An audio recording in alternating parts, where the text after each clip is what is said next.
Welcome to the Slop Farm. Enjoy the video. In this video, I will show how to make lobster rolls in Dreamlight Valley. First, let's gather our 4 essential ingredients. You'll need 1 lobster, 1 lemon, 1 butter, and 1 garlic. Catch the lobster in the orange fishing spots at Dazzle Beach. Lemons grow on trees in the Forest of Valor or Glade of Trust. Finally, you can purchase both butter and garlic from Remai's pantry inside his restaurant. Now that you have all your ingredients, it's time for a quick preparation step. Open your inventory and select each item one by one.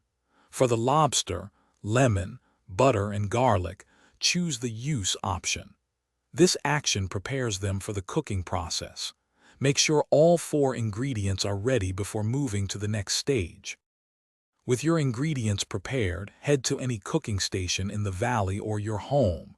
Interact with the stove to bring up the recipe menu.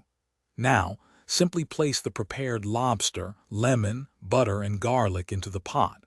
Confirm your selection and watch as your delicious lobster roll begins to cook. It's that simple. Congratulations! Your 5-star lobster roll is now complete and ready to enjoy. This fantastic meal restores an impressive 3,890 energy, perfect for a busy day of adventuring. Alternatively, you can sell it for 950 star coins at Goofy's stall. Enjoy your culinary creation. Thanks for watching. Consider subscribing if we helped you today.